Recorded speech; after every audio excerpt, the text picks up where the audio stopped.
ಎಲ್ರಿಗೂ ನಮಸ್ಕಾರ. ಇವತ್ತು ನಾನು ಗೋಕರ್ಣ ಟ್ರಿಪ್ ಬಗ್ಗೆ ಕಂಪ್ಲೀಟ್ ಇನ್ಫಾರ್ಮೇಶನ್ ಅನ್ನ ಕೊಡ್ಲಿಕ್ಕೆ ಬಂದಿದ್ದೀನಿ. 4 ದಿನಗಳಲ್ಲಿ 16 ಜಾಗಗಳಿಗೆ ನೀವು ಭೇಟಿ ನೀಡಬಹುದು. ಹಾಗೆ ಈ ವಿಡಿಯೋದಲ್ಲಿ ನಾನು ಏನೆಲ್ಲ ಕವರ್ ಮಾಡ್ತೀನಿ ಅಂದರೆ ಬಡ್ಜೆಟ್ ರೂಮ್ಗಳ ಬಗ್ಗೆ ತಿಳ್ಕೊಳ್ಳೋಣ, ಹಾಗೆ ಬೈಕ್ ರೆಂಟಲ್ಸ್ ಬಗ್ಗೆ ತಿಳ್ಕೊಳ್ಳೋಣ ಮತ್ತು ಟ್ರಾನ್ಸ್ಪೋರ್ಟೇಷನ್ ಬಗ್ಗೆ ತಿಳ್ಕೊಳ್ಳೋಣ. ನೀವು ಓನ್ ಟ್ರಾನ್ಸ್ಪೋರ್ಟೇಷನ್ ಹೊರತಾಗಿ ಬಸ್ ಮತ್ತು ಟ್ರೈನ್ಗಳ ಮೂಲಕ ಹೇಗೆ ಗೋಕರ್ಣಕ್ಕೆ ರೀಚ್ ಆಗಬಹುದು ಅಂತ ತಿಳ್ಕೊಳ್ಳೋಣ. ಹಾಗೆ ಇಲ್ಲಿಗೆ ಹೋದಾಗ ಊಟ ತಿಂಡಿ ಮಾಡ್ಕೊಳ್ಳಿಕ್ಕೆ ಬೆಸ್ಟ್ ರೆಸ್ಟೋರೆಂಟ್ಸ್ ಎಲ್ಲಿವೆ ಅಂತ ತಿಳ್ಕೊಳ್ಳೋಣ. 4 ದಿನಗಳಲ್ಲಿ 16 ಜಾಗಗಳಿಗೆ ನೀವು ಭೇಟಿ ನೀಡಬಹುದು. ಆ 16 ಜಾಗಗಳ ಇಂಪಾರ್ಟೆನ್ಸ್ ಅನ್ನು ಕೂಡ ನಾನು ಈ ವಿಡಿಯೋದಲ್ಲಿ ಕವರ್ ಮಾಡ್ತಾ ಇದ್ದೀನಿ. ಮತ್ತು ಗೋಕರ್ಣಗೆ ವಿಸಿಟ್ ಮಾಡಬೇಕು ಅಂದ್ರೆ ಬೆಸ್ಟ್ ಟೈಮ್ ಯಾವುದು ಅಂತ ಕೂಡ ಈ ವಿಡಿಯೋದಲ್ಲಿ ನಾನು ತಿಳಿಸ್ಕೊಡ್ತಾ ಇದ್ದೀನಿ. ಹಾಗೆ ಈ ವಿಡಿಯೋದಲ್ಲಿ ನಾನೊಂದು ಮುಖ್ಯವಾದ ವಿಷಯನ ತಿಳಿಸ್ಕೊಡ್ತೀನಿ. ಇದಂತೂ ಟ್ರಾವೆಲರ್ಸ್ಗೆ ತುಂಬಾನೇ ಹೆಲ್ಪ್ ಆಗುತ್ತೆ. ಅದೇನು ಅಂದ್ರೆ ಗೂಗಲ್ ಮ್ಯಾಪ್ಸ್ ಅನ್ನ ನಾವೆಲ್ಲರೂ ಯೂಸ್ ಮಾಡ್ತಾನೆ ಇರ್ತೀವಿ. ಟ್ರಾವೆಲ್ ಮಾಡಬೇಕು ಅಂದ್ರೆ ನಮಗೆ ಗೂಗಲ್ ಮ್ಯಾಪ್ಸ್ ತುಂಬಾ ಅವಶ್ಯಕ ಆಗುತ್ತೆ.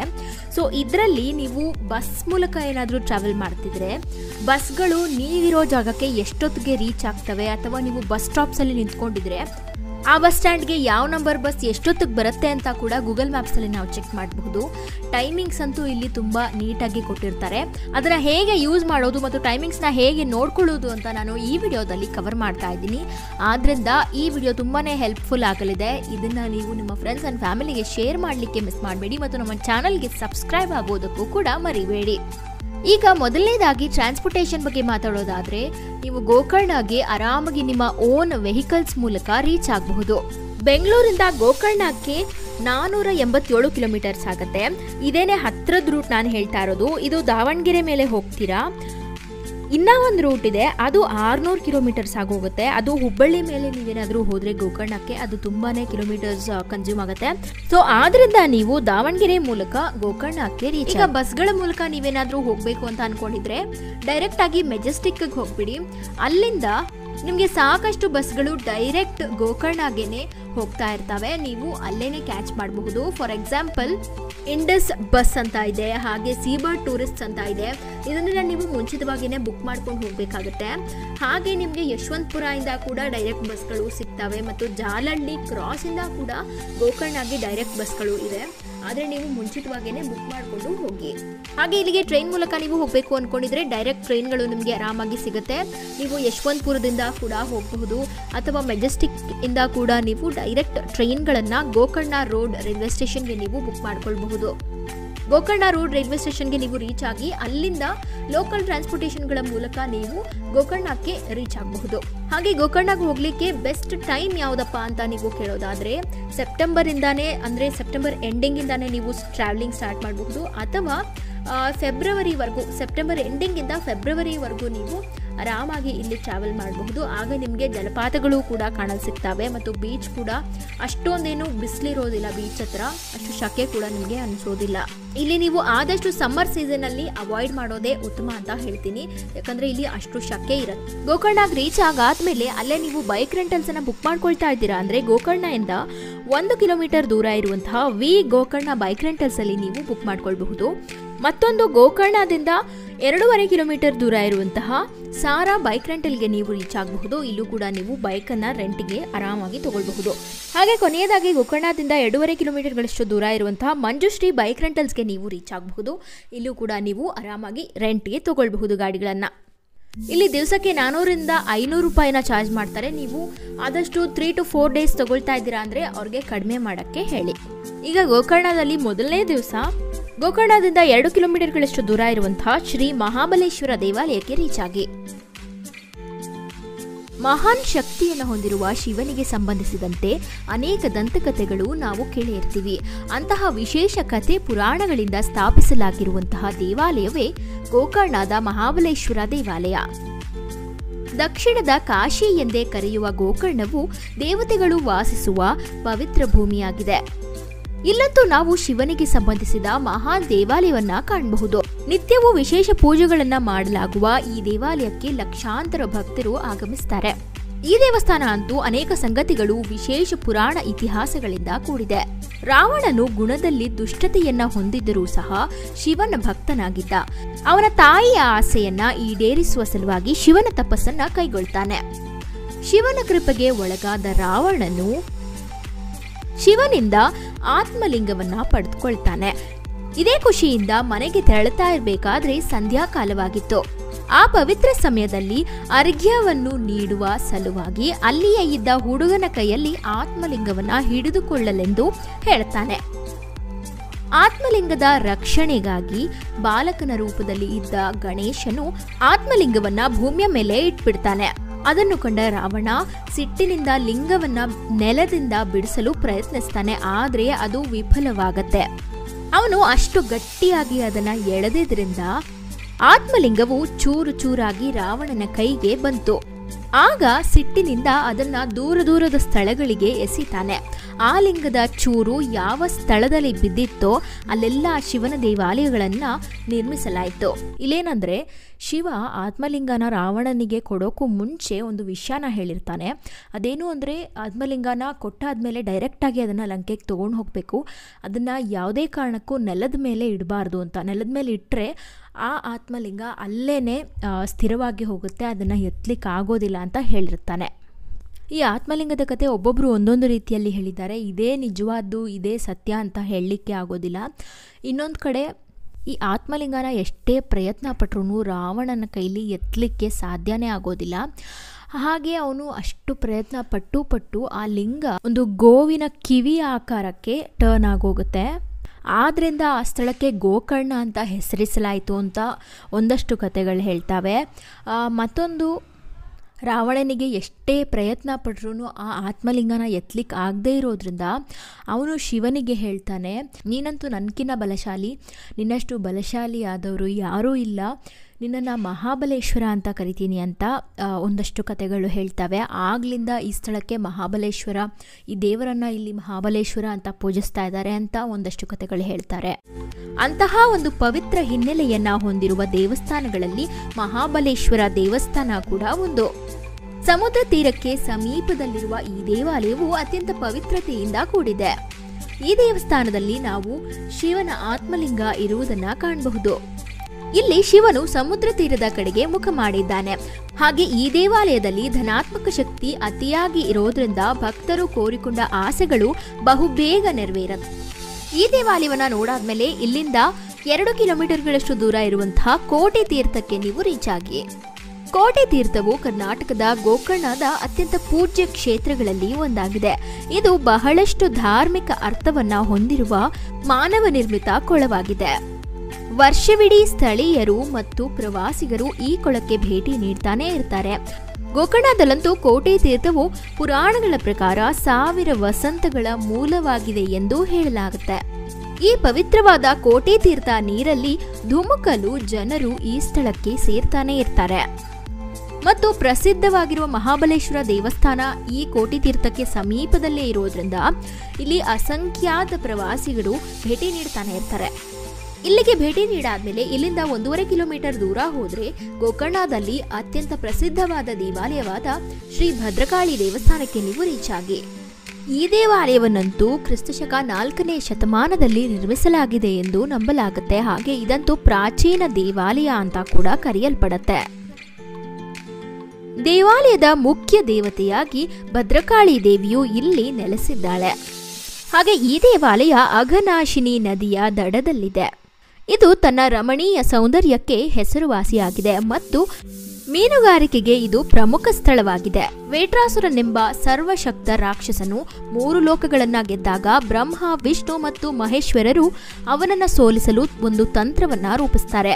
ಅವರು ದುರ್ಗೆ ಎಂಬ ಸ್ತ್ರೀಲಿಂಗ ಯೋಧನನ್ನ ಸೃಷ್ಟಿಸಿದ್ರು. ಆಗ ವಿವಿಧ ದೇವರುಗಳೆಲ್ಲ ವೇಟ್ರಾಸುರನ ವಿರುದ್ಧ ಹೋರಾಡಲು ವಿಶೇಷ ಶಕ್ತಿಗಳನ್ನ ಉಡುಗೊರೆಯಾಗಿ ದುರ್ಗೆಗೆ ನೀಡುತ್ತಾರೆ. ಅದಾದ ಅವಳು ರಾಕ್ಷಸನನ್ನ ಗೆದ್ದ ನಂತರ ಶಿವನು ಅವಳನ್ನ ಭದ್ರಕಾಳಿ ಎಂದು ಮರುನಾಮಕರಣ ಮಾಡಿ ಪಟ್ಟಣದ ರಕ್ಷಕನಾಗಿ ಗೋಕರ್ಣಕ್ಕೆ ಕಳುಹಿಸ್ತಾನೆ. ಉಮಾದೇವಿಗೆ ಅರ್ಪಿತವಾದ ಈ ದೇವಾಲಯವು ಗೋಕರ್ಣದ ಜನಪ್ರಿಯ ಧಾರ್ಮಿಕ ಕ್ಷೇತ್ರವಾಗಿದೆ. ದೇವಿಯ ಪ್ರತಿಮೆಯು ಅವಳ ಉಗ್ರ ಅವತಾರದಲ್ಲಿ ದೊಡ್ಡ ಕಣ್ಣುಗಳು, ಹಲ್ಲುಗಳು ಮತ್ತು ಆಯುಧಗಳನ್ನ ಹಿಡಿದಿರುವ 4 ಕೈಗಳನ್ನ ಹೊಂದಿದೆ. ಮತ್ತು ಈ ದೇವಾಲಯದಲ್ಲಿ ಶುಕ್ರವಾರದಂದು ನಾವು ಅಸಂಖ್ಯಾತ ಭಕ್ತರನ್ನ ಕಾಣಬಹುದು. ಈ ದೇವಾಲಯಕ್ಕೆ ಭೇಟಿ ನೀಡಾದ್ಮೇಲೆ ಇಲ್ಲಿಂದ 5 ಕಿಲೋಮೀಟರ್ಗಳಷ್ಟು ದೂರ ಹೋದ್ರೆ ನಿಮ್ಗೆ ಗೋಗರ್ಭ ಗುಹೆ ಸಿಗತ್ತೆ. ಗೋಕರ್ಣದ ಈ ಗುಹೆಯಿಂದ ಉತ್ತರದ ಕಾಶಿಗೆ ಸಂಪರ್ಕ ಇದೆ ಅಂತ ನಂಬಲಾಗುತ್ತೆ. ಗೋಕರ್ಣದ ಕುಡ್ಲೆ ಕಡಲ ತೀರದಿಂದ ಸ್ವಲ್ಪ ದೂರದಲ್ಲಿ ಬೆಟ್ಟದ ಪಕ್ಕದಲ್ಲಿ ಒಂದು ಗುಹೆ ಇದೆ. ಅದನ್ನ ಶಿವ ಗುಹೆ ಅಥವಾ ಗೋಗರ್ಭ ಗುಹೆ ಎಂದು ಕರೆಯಲಾಗುತ್ತೆ. ಹಾಗೆ ನೀವು ಈ ಗುಹೆಯನ್ನ ಅನ್ವೇಷಿಸಬಹುದು. ಇಲ್ಲಿನ ಸ್ಥಳೀಯರು ಈ ಗುಹೆಯನ್ನ ಅತ್ಯಂತ ಪವಿತ್ರ ಸ್ಥಳವೆಂದೇ ಹೇಳ್ತಾರೆ. ಈ ಗುಹೆಯ ಸುತ್ತಲೂ ಅಷ್ಟೇ ಅನೇಕ ದಂತಕಥೆಗಳು ಕೂಡ ರೂಪುಗೊಂಡಿವೆ.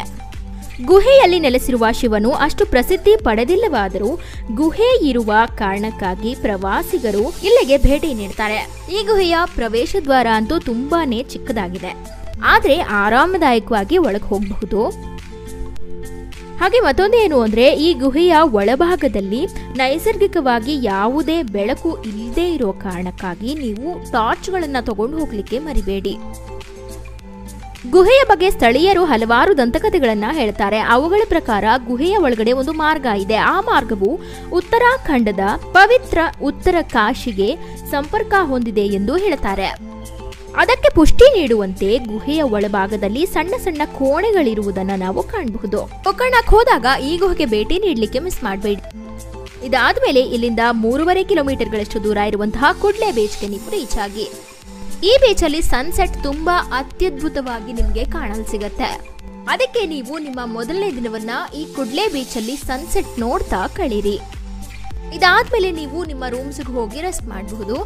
ಎರಡನೇ ದಿವಸ ಬೆಳಗ್ಗೆ ನೀವು ಇಲ್ಲಿಂದ 7.5 ಕಿಲೋಮೀಟರ್ಗಳಷ್ಟು ದೂರ ಇರುವಂತಹ ಹಾಫ್ ಮೂನ್ ಬೀಚ್ಗೆ ನೀವು ರೀಚ್ ಆಗಿ. ಈ ಬೀಚನ್ನ ಯಾಕೆ ಹಾಫ್ ಮೂನ್ ಬೀಚ್ ಅಂತ ಕರೀತಾರೆ ಅಂದ್ರೆ ಈ ಬೀಚ್ ಅರ್ಧ ಚಂದ್ರ ಆಕಾರದಲ್ಲಿ ನಮ್ಗೆ ಕಾಣಲು ಸಿಗತ್ತೆ. ಆ ಕಾರಣದಿಂದಾನೇ ಈ ಬೀಚ್ಗೆ ಹಾಫ್ ಮೂನ್ ಬೀಚ್ ಅಂತಾನೆ ಕರೆಯಲಾಗುತ್ತೆ. ಈ ಬೀಚ್ ಅಲ್ಲಿ ಸಾಕಷ್ಟು ಸಮಯವನ್ನ ನಿಮ್ಮ ಫ್ರೆಂಡ್ಸ್ ಅಂಡ್ ಫ್ಯಾಮಿಲಿ ಜೊತೆ ಸ್ಪೆಂಡ್ ಮಾಡಿ ಇಲ್ಲಿಂದ 4.5 ಕಿಲೋಮೀಟರ್ಗಳಷ್ಟು ದೂರ ಇರುವಂತಹ ಶ್ರೀ ಮಹಾಗಣಪತಿ ದೇವಾಲಯಕ್ಕೆ ಭೇಟಿ ನೀಡಿ. ಈ ಮಹಾಗಣಪತಿ ದೇವಾಲಯಕ್ಕಂತೂ ಪ್ರತಿ ದಿವಸ ಸಾಕಷ್ಟು ಭಕ್ತರು ಭೇಟಿ ನೀಡಿ ಪೂಜೆ ಸಲ್ಲಿಸ್ಬಿಟ್ಟು ಹೋಗ್ತಾರೆ. ಇದಂತೂ 3 ಅಥವಾ 4ನೇ ಶತಮಾನದ ದೇವಾಲಯ ಎಂದು ನಂಬಲಾಗುತ್ತೆ. ಇಲ್ಲಿರುವ ಗಣೇಶನ ಮೂರ್ತಿ ಕದಂಬರ ಕಾಲದ್ದಾಗಿದೆ ಅಂತ ಕೂಡ ಹೇಳಲಾಗುತ್ತೆ. ನಿಂತ ಭಂಗಿಯಲ್ಲಿರುವ ಈ ದ್ವಿಭುಜ ಗಣಪತಿ ಅರ್ಧವೃತ್ತಾಕಾರದ ನಡುಭಾಗವನ್ನ ಹೊಂದಿದೆ. ನಾನು ಈಗಾಗಲೇ ನಿಮಗೆ ಆತ್ಮಲಿಂಗದ ಬಗ್ಗೆ ಕಥೆಯನ್ನ ಹೇಳಿದ್ದೆ. ಗಣಪತಿ ಗೋಕರ್ಣಕ್ಕೆ ಬಂದು ಆತ್ಮಲಿಂಗವನ್ನ ಭೂಮಿಯ ಮೇಲೆ ಇಟ್ಟು ಪ್ರತಿಷ್ಠಾಪನೆ ಮಾಡ್ತಾನೆ. ಅದಕ್ಕೆ ರಾವಣ ಸಿಟ್ಟಿನಿಂದ ಗಣಪತಿಯ ತಲೆಯ ಮೇಲೆ ಹೊಡಿತಾನೆ. ಇದೇ ಕಾರಣಕ್ಕಾಗಿ ಗಣಪತಿಯ ತಲೆಯ ಮೇಲೆ ಒಂದು ಕುಳಿಯನ್ನ ಈಗಲೂ ಕೂಡ ನಾವು ಈ ಗಣಪತಿ ದೇವಾಲಯದಲ್ಲಿರುವ ಗಣೇಶನ ವಿಗ್ರಹದಲ್ಲಿ ಕಾಣಬಹುದು ಅಂತ ಹೇಳಲಾಗುತ್ತೆ. ಈ ಪುಣ್ಯ ಸ್ಥಳಕ್ಕೆ ಭೇಟಿ ನೀಡಾದ್ಮೇಲೆ ಇಲ್ಲಿಂದ 6.5 ಕಿಲೋಮೀಟರ್ಗಳಷ್ಟು ದೂರ ಇರುವಂತಹ ಓಂ ಬೀಚ್ಗೆ ನೀವು ವಿಸಿಟ್ ಮಾಡಿ. ದೇವನಾಗರಿ ಲಿಪಿಯಲ್ಲಿ ಓಂ ಎಂದರೆ ಶುಭ ಸಂಕೇತ. ಈ ಕಡಲ ತೀರವು ಓಂ ಆಕಾರದ ರೀತಿಯಲ್ಲಿ ಗೋಚರಿಸುತ್ತೆ. ಆದ್ದರಿಂದ ಇದಕ್ಕೆ ಓಂ ಎನ್ನುವ ಹೆಸರು ಕೂಡ ಇಡಲಾಗಿದೆ. ಓಂ ಬೀಚ್ ಗೋಕರ್ಣದ ಪ್ರಾಚೀನ ಕಡಲ ತೀರಗಳಲ್ಲಿ ಒಂದಾಗಿದೆ. ಇಲ್ಲಿ ಜಲಕ್ರೀಡೆಗಳು ಮತ್ತು ಇನ್ನಿತರ ಚಟುವಟಿಕೆಗಳನ್ನ ಎಂಜಾಯ್ ಮಾಡಬಹುದು. ಇಲ್ಲಿ ಸಾಕಷ್ಟು ಸಮಯವನ್ನ ಕಳೆದಾದ ಮೇಲೆ ಇಲ್ಲಿಂದ 4.5 ಕಿಲೋಮೀಟರ್ಗಳಷ್ಟು ದೂರ ಹೋದ್ರೆ ನಿಮ್ಗೆ ಪ್ಯಾರಡೈಸ್ ಬೀಚ್ ಸಿಗತ್ತೆ. ಇದನ್ನಂತೂ ಫುಲ್ ಮೂನ್ ಬೀಚ್ ಅಥವಾ ಹುಣ್ಣಿಮೆ ಬೀಚ್ ಎಂದೇ ಕರೆಯಲಾಗುತ್ತೆ. ಈ ಬೀಚ್ ಅನ್ನ ನೋಡಾದ್ಮೇಲೆ ಇಲ್ಲಿಂದ 15 ಕಿಲೋಮೀಟರ್ಗಳಷ್ಟು ದೂರ ಹೋದ್ರೆ ನಿಮ್ಗೆ ನಿರ್ವಾಣ ಬೀಚ್ ಸಿಗತ್ತೆ. ಈ ಕಡಲ ತೀರವು ಬಹಳ ಉದ್ದವಾದ ತೀರವನ್ನ ಹೊಂದಿದೆ. ಈ ಬೀಚ್ ಅಂತೂ ತುಂಬಾನೇ ಪ್ರಶಾಂತತೆಯಿಂದ ಕೂಡಿರುತ್ತೆ ಮತ್ತು ಅಷ್ಟೇನು ಪ್ರವಾಸಿಗರು ಕೂಡ ಇಲ್ಲಿ ನಿಮ್ಗೆ ಕಾಣೋದಿಲ್ಲ. ನೀವು ಈ ಬೀಚ್ಗೆ ಹೋಗ್ಬೇಕಾದ್ರೆ ನಿಮ್ಗೆ ಬೇಕಾದ ನೀರು ಅಥವಾ ಆಹಾರ ಏನೇನ್ ಬೇಕಾಗಬಹುದು ಅದನ್ನೆಲ್ಲ ತಗೊಂಡು ಹೋಗಿ. ಯಾಕಂದ್ರೆ ಅಲ್ಲಿ ಯಾವುದೇ ರೀತಿಯಾದ ಅಂಗಡಿಗಳು ನಿಮ್ಗೆ ಕಾಣಲು ಸಿಗೋದಿಲ್ಲ. ಈ ಬೀಚ್ ಅಲ್ಲಿ ಒಂದ್ ಸ್ವಲ್ಪ ಕಾಲ ಕಳೆದಾದ್ಮೇಲೆ ನೀವು ಇಲ್ಲಿಂದ 26 ಕಿಲೋಮೀಟರ್ಗಳಷ್ಟು ದೂರ ಹೋದ್ರೆ ದೊನ್ನೆ ಫಾಲ್ಸ್ ಸಿಗತ್ತೆ. ಈ ಫಾಲ್ಸ್ಗೆ ರೀಚ್ ಆಗ್ಬೇಕು ಅಂದ್ರೆ ನೀವು ಒಂದು 2 ಕಿಲೋಮೀಟರ್ಗಳಷ್ಟು ಟ್ರೆಕ್ಕಿಂಗ್ ಅನ್ನ ಮಾಡ್ಬೇಕಾಗತ್ತೆ. ಇಲ್ಲಿಗೆ ನೀವು ಮಕ್ಕಳನ್ನ ಅಥವಾ ವಯಸ್ಸಾದವ್ರನ್ನ ಕರ್ಕೊಂಡು ಹೋಗ್ತಾ ಇದ್ದೀರಾ ಅಂದ್ರೆ ಸ್ವಲ್ಪ ಹುಷಾರಾಗಿ ಹೋಗಿ. ನಿಮ್ಗೆ ಟ್ರೆಕ್ಕಿಂಗ್ ಮಾಡ್ಲಿಕ್ಕೆ ಸ್ವಲ್ಪ ಕಷ್ಟ ಆಗಬಹುದು.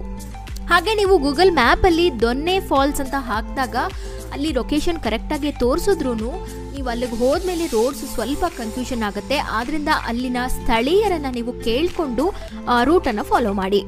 ಈ ಫಾಲ್ಸ್ ಅಂತೂ ಒಂದು ಗುಪ್ತರತ್ನ ಅಂತಾನೆ ಹೇಳಬಹುದು. ಅಷ್ಟು ಅದ್ಭುತವಾಗಿ ಈ ಫಾಲ್ಸ್ ಧರೆಗಿಳಿಯುತ್ತೆ.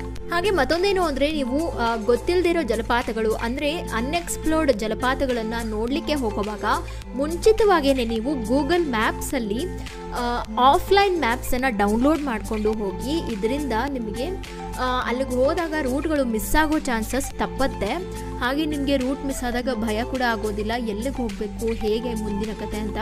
ಸೊ ಅದಕ್ಕೆ ನೀವು ಆದಷ್ಟು ಆಫ್ಲೈನ್ ಮ್ಯಾಪ್ಗಳನ್ನು ಸೇವ್ ಮಾಡಿಕೊಂಡು ಮುಂಚಿತವಾಗಿ ಅದನ್ನ ಇಟ್ಕೊಂಡು ಹೋಗಿ. ಹಾಗೆ ನಾನು ಗೂಗಲ್ ಮ್ಯಾಪ್ಸ್ ಅಲ್ಲಿ ಬಸ್ ಟೈಮಿಂಗ್ಸ್ ಅನ್ನ ಹೇಗೆ ಚೆಕ್ ಮಾಡ್ಕೊಳ್ಬೇಕು ಅಂತ ಹೇಳ್ತೀನಿ ಅಂತ ಹೇಳಿದ್ದೆ. ಅದಕ್ಕೆ ನಾವು ಮೊದಲನೇದಾಗಿ ಗೂಗಲ್ ಮ್ಯಾಪ್ಸ್ ಅನ್ನ ಓಪನ್ ಮಾಡ್ಕೊಳ್ಬೇಕು.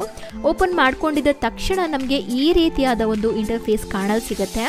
ಸೊ ಇಲ್ಲಿ ನಾವು ಸರ್ಚ್ ಬಟನ್ ನಲ್ಲಿ ನೀವು ಯಾವ ಸ್ಥಳಕ್ಕೆ ಹೋಗಬೇಕು ಅನ್ನೋದನ್ನ ಟೈಪ್ ಮಾಡಿ. ನಾನು ಈಗ ಉದಾಹರಣೆಗೆ ಎನ್ಆರ್ ಕಾಲೋನಿ ಅಂತ ಟೈಪ್ ಮಾಡ್ತಾ ಇದ್ದೀನಿ. ಸೊ ಈಗ ಇಲ್ಲಿ ಡೈರೆಕ್ಷನ್ಸ್ ಅಂತ ತೋರಿಸ್ತಾ ಇರುತ್ತೆ, ಇದನ್ನ ಕ್ಲಿಕ್ ಮಾಡಿ. ಹಾಗೆ ಇಲ್ಲಿ ನೀವು ಯಾವ ಸ್ಥಳದಿಂದ ಈ ಎನ್ಆರ್ ಕಾಲೋನಿಗೆ ಹೋಗಬೇಕು ಅನ್ನೋದನ್ನ ಕೂಡ ನೀವು ಚೇಂಜ್ ಮಾಡ್ಕೊಳ್ಬಹುದು. ಇಲ್ಲಿ ಯುವರ್ ಲೊಕೇಶನ್ ಅಂತ ಕಾಣಿಸ್ತಾ ಇದೆಯಲ್ವಾ, ಇದರಲ್ಲಿ ನೀವು ಉದಾಹರಣೆಗೆ ನಾವು ಮೆಜೆಸ್ಟಿಕ್ ಇಂದ ಎನ್ಆರ್ ಕಾಲೋನಿಗೆ ಹೋಗಬೇಕು ಅಂತ ಅನ್ಕೊಳ್ಳೋಣ. ಇಲ್ಲಿ ನಾನು ಮೆಜೆಸ್ಟಿಕ್ ಬಸ್ ಸ್ಟ್ಯಾಂಡ್ ಅಂತ ಹಾಕ್ತೀನಿ, ಯಾಕಂದರೆ ನಾವಿಲ್ಲಿ ಬಸ್ ಮೂಲಕ ಟ್ರಾವೆಲ್ ಮಾಡ್ತಾ ಇರೋದ್ರಿಂದ ಮೆಜೆಸ್ಟಿಕ್ ಬಸ್ ಸ್ಟ್ಯಾಂಡ್ ಅಂತ ಹಾಕ್ತಾ ಇದ್ದೀನಿ. ಸೊ ಈ ರೀತಿಯಾಗಿ ಮೆಜೆಸ್ಟಿಕ್ ಬಸ್ ಸ್ಟ್ಯಾಂಡಿಂದ ಎನ್ಆರ್ ಕಾಲೋನಿ ಅಂತ ಸೆಟ್ ಮಾಡಾದ್ಮೇಲೆ ಇಲ್ಲೇ ನಮಗೆ ಆಪ್ಷನ್ಸ್ ಕಾಣಿಸ್ತಾ ಇದೆ. ಇಲ್ಲಿ ಕಾರ್, ಬೈಕ್ ಮತ್ತು ಇಲ್ಲಿ ಬಸ್ಸು ಮತ್ತು ನಡ್ಕೊಂಡು ಹೋಗೋದು ಹೇಗೆ ಅಂತ ಎಷ್ಟೆಷ್ಟು ನಿಮಿಷ ಆಗುತ್ತೆ ಅಂತ ಕೂಡ ಇಲ್ಲಿ ನಮಗೆ ಈಸಿಯಾಗಿ ಕೊಟ್ಟಿದ್ದಾರೆ. ಇಲ್ಲಿ ನಾವು ಬಸ್ ಮೂಲಕ ಹೋಗಬೇಕು. ಸೊ ಇಲ್ಲಿ ಬಸ್ ಇರೋ ಐಕಾನ್ ಅನ್ನ ಪ್ರೆಸ್ ಮಾಡಬೇಕು. ಇದನ್ನು ಪ್ರೆಸ್ ಮಾಡಿದಾಗ ಇಲ್ಲಿ ಸಾಕಷ್ಟು ಆಪ್ಷನ್ಸ್ ಅನ್ನ ಅವರು ಕೊಡ್ತಾರೆ. ಇದರಲ್ಲಿ ಯಾವುದಾದ್ರೂ ಒಂದನ್ನ ಅಂದ್ರೆ ಮೊದಲನೇದು ನಾವು ಪ್ರೆಸ್ ಮಾಡೋಣ.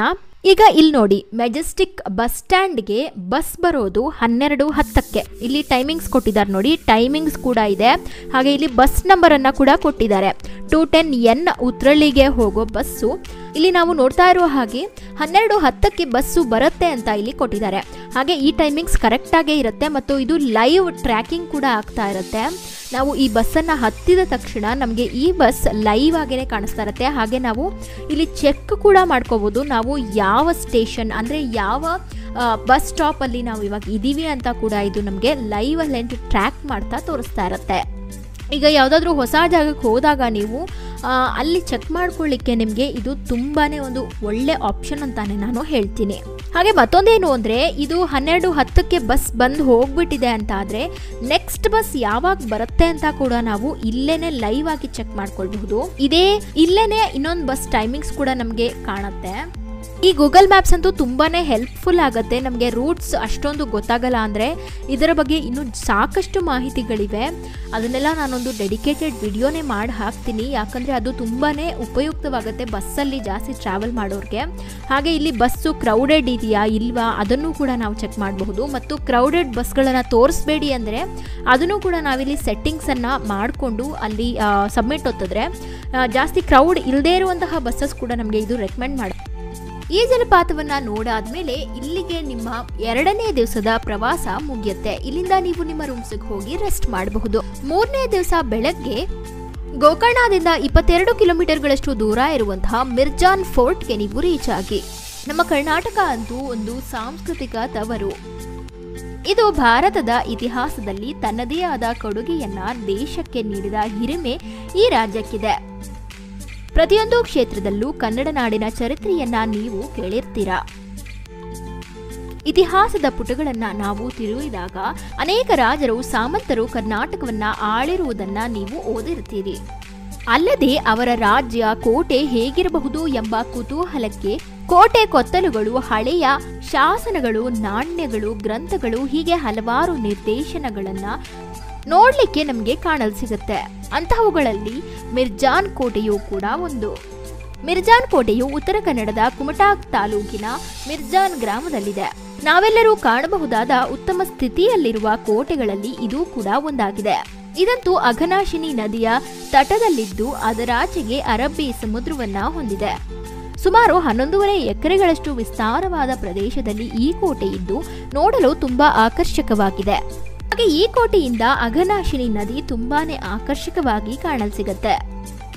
ಕರ್ನಾಟಕದ ಇತಿಹಾಸದಲ್ಲಿ ಕಾಳು ಮೆಣಸಿನ ರಾಣಿ ಎಂದೇ ಪ್ರಖ್ಯಾತಿಗೊಂಡಿದ್ದ ಸಾಳುವ ವಂಶದ ಗೈರುಸೊಪ್ಪೆಯ ರಾಣಿ ಚನ್ನಭೈರಾದೇವಿ ಈ ಕೋಟೆಯನ್ನ 16ನೇ ಶತಮಾನದಲ್ಲಿ ನಿರ್ಮಿಸಿದ್ದಾಳೆ ಎಂದು ಇತಿಹಾಸದ ಪುಟಗಳಲ್ಲಿ ಉಲ್ಲೇಖಿಸಲಾಗಿದೆ.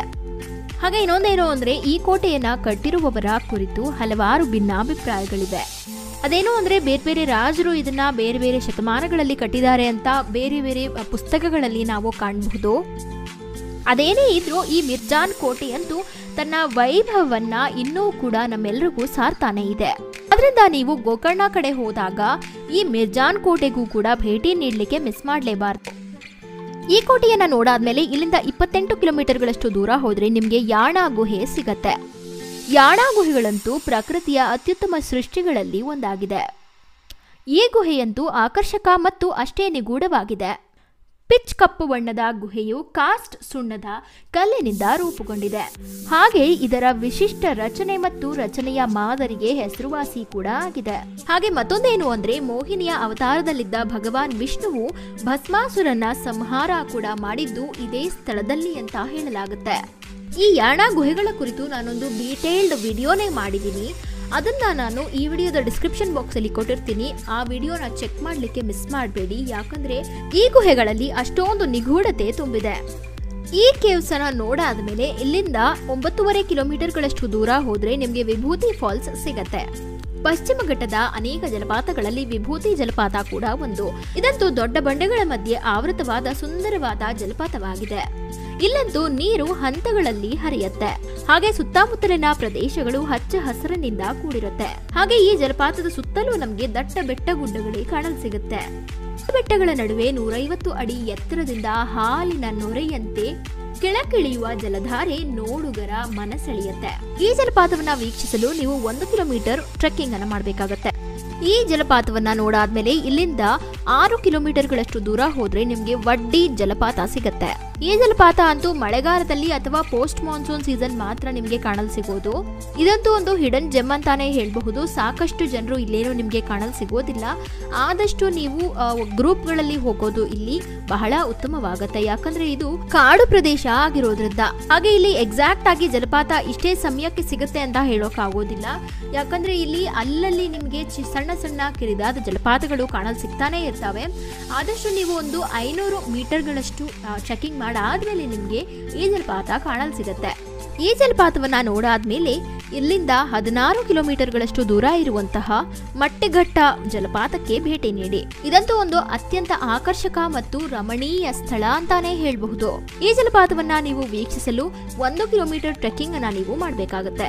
ಈ ಜಲಪಾತದ ಹತ್ರ ಹೋಗ್ತಾ ಇದ್ದ ಹಾಗೆ ನೀವು ಅದರ ಭೋರ್ಗರೆಯುವ ಶಬ್ದವನ್ನ ಆಲಿಸ್ತಾ ಇದ್ದ ಹಾಗೆ ಮೈಯೆಲ್ಲ ರೋಮಾಂಚನಗೊಳ್ಳುತ್ತೆ. ಯಾಕಂದ್ರೆ ಈ ಜಲಪಾತ ಅಷ್ಟು ಫೋರ್ಸ್ ಅಲ್ಲಿ ಧರೆಗಿಳಿತಾ ಇರುತ್ತೆ. ಇದರ ಹತ್ತಿರ ಹೋದಾಗಂತೂ ತುಂಬಾನೇ ರಮಣೀಯವಾದ ದೃಶ್ಯಗಳು ನಿಮ್ದಾಗತ್ತೆ. ಇಲ್ಲಿಗೆ 16 ಜಾಗಗಳಿಗೆ ಭೇಟಿ ನೀಡಿ ಮುಗಿಸಿರ್ತೀರಾ. ನಾನು ಈಗಾಗಲೇ ಹೇಳಿದ ಹಾಗೆ ನೀವು ಗೋಕರ್ಣಕ್ಕೆ ಹೋದಾಗ ರೂಮ್ಸ್ ಸ್ಟೇಗಳ ಬಗ್ಗೆ ನಾನು ತಿಳಿಸ್ಕೊಡ್ತೀನಿ ಅಂತ ಹೇಳಿದ್ದೆ. ಗೋಕರ್ಣದಿಂದ 2 ಕಿಲೋಮೀಟರ್ಗಳಷ್ಟು ದೂರ ಇರುವಂತಹ ನೇಚರ್ ಇನ್ ಕಾಟೇಜಸ್ ಅಂತ ಇದೆ.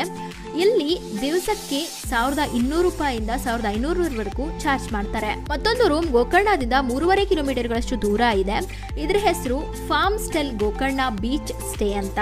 ಇಲ್ಲಿ ದಿವಸಕ್ಕೆ 1000 ರೂಪಾಯಿಂದ 1500 ರೂಪಾಯಿವರೆಗೂ ಚಾರ್ಜ್ ಮಾಡ್ತಾರೆ. ಮತ್ತೊಂದು ರೂಮ್ ಗೋಕರ್ಣದಿಂದ 1.5 ಕಿಲೋಮೀಟರ್ ದೂರ ಇದೆ. ಇದರ ಹೆಸರು ಗ್ರೀನ್ ಲ್ಯಾಂಡ್ ಗೆಸ್ಟ್ ಹೌಸ್ ಅಂತ. ಇಲ್ಲಿ ದಿವಸಕ್ಕೆ ನಿಮಗೆ 800 ರೂಪಾಯಿಂದ 1300ವರೆಗೂ ರೇಂಜ್ ಆಗಬಹುದು. ಹಾಗೆ ಮತ್ತೊಂದು ಮುಖ್ಯವಾದ ವಿಷಯ ಏನು ಅಂದರೆ, ನೀವು ರೂಮ್ಸ್ ಬುಕ್ ಮಾಡಬೇಕಾದ್ರೆ ಆನ್ಲೈನ್ ವೆಬ್ಸೈಟ್ಗಳಲ್ಲಿ ನೋಡ್ತಾ ಇದ್ದೀರಾ ಅಂದರೆ ಅಲ್ಲಿ ಪ್ರೈಸನ್ನು ನೀವು ನೋಡಾದ್ಮೇಲೆ ಒಂದ್ಸಲ ಡೈರೆಕ್ಟಾಗಿ ರೂಮ್ಗಳಿಗೆ ಕಾಲ್ ಮಾಡಿ ಅವ್ರ ಹತ್ರನೂ ನೀವು ಎಷ್ಟು ಚಾರ್ಜಸ್ಸನ್ನು ನೀವು ತೊಗೊಳ್ತೀರಾ ಅಂತ ಕೇಳಿ ನಂತರ ನೀವು ಅಲ್ಲಿಂದ ಕಂಪ್ಯಾರಿಸನ್ ಮಾಡಿ ರೂಮ್ಗಳನ್ನು ಬುಕ್ ಮಾಡ್ಕೊಳ್ಳೋದು ಉತ್ತಮ. ಮತ್ತು ರೂಮ್ಗಳನ್ನು ಆದಷ್ಟು 2 ರಿಂದ 3 ತಿಂಗಳು ಮುಂಚೆನೇ ಮಾಡಿದ್ರೆ ನಿಮಗೆ ಪ್ರೈಸ್ ರೇಂಜ್ ಕಡಿಮೆ ಬೀಳುತ್ತೆ. ಹಾಗೆ ಗೋಕರ್ಣದಲ್ಲಿ ನೀವು ಊಟ ತಿಂಡಿ ಮಾಡ್ಕೊಳ್ಳಿಕ್ಕೆ ಬೆಸ್ಟ್ ರೆಸ್ಟೋರೆಂಟ್ಸ್ ನೋಡ್ತಾ ಇದ್ರೆ ಗೋಕರ್ಣದಿಂದ 7.5 ಕಿಲೋಮೀಟರ್ಗಳಷ್ಟು ದೂರ ಇರುವಂತ ರಾಘವೇಂದ್ರ ವೆಜ್ ರೆಸ್ಟೋರೆಂಟ್ಗೆ ನೀವು ರೀಚ್ ಆಗಬಹುದು. ಮತ್ತೊಂದು ಹೋಟೆಲ್ ಉಡುಪಿ ಹೋಟೆಲ್ ಅಂತ ಇದೆ, ಗೋಕರ್ಣದಿಂದ 1 ಕಿಲೋಮೀಟರ್ ಆಗುತ್ತೆ. ಹಾಗೆ ಕೊನೆಯ ಹೋಟೆಲ್ ಗೋಕರ್ಣದಿಂದ 6 ಕಿಲೋಮೀಟರ್ಗಳಷ್ಟು ದೂರ ಇದೆ. ಇದು ಸನ್ಸೆಟ್ ಕೆಫೆ ಅಂತ. ಇದು ನಿಮಗೆ ಬೀಚ್ ಹತ್ರನೇ ಸಿಗುತ್ತೆ. ಸೊ ಬೀಚ್ ವ್ಯೂ ಜೊತೆಗೆ ನೀವು ಆರಾಮಾಗಿ ಊಟ ತಿಂಡಿನ ಎಂಜಾಯ್ ಮಾಡಬಹುದು. ಇಲ್ಲಿ 3 ದಿವಸಗಳ ಪ್ರವಾಸ ಮುಗಿಯುತ್ತೆ. ಇದೇ ದಿವಸ ನೀವು ನಿಮ್ಮ ಮನೆಗೆ ಹೋಗಬೇಕು ಅಂದರೆ ಸ್ವಲ್ಪ ಕಷ್ಟ ಆಗುತ್ತೆ. ಯಾಕಂದರೆ ಇಷ್ಟು ದಿವಸ ಇಡೀ ನೀವು ಟ್ರಾವೆಲ್ ಮಾಡಿರ್ತೀರಾ. ಸೊ ಇದಕ್ಕೆ ಸ್ವಲ್ಪ ನೀವು ರೆಸ್ಟ್ ತಗೊಳ್ಬೇಕಾಗತ್ತೆ. ಆದಷ್ಟು 3ನೇ ದಿವಸ ನೀವು ರೆಸ್ಟ್ ಮಾಡಿಬಿಟ್ಟು ರೂಮ್ಗಳಲ್ಲಿ ಇದಾದಮೇಲೆ 4ನೇ ದಿವಸ ಬೆಳಗ್ಗೆ ನೀವು ನಿಮ್ಮ ಮನೆಗಳಿಗೆ ವಾಪಸ್ ತೆರಳಬಹುದು.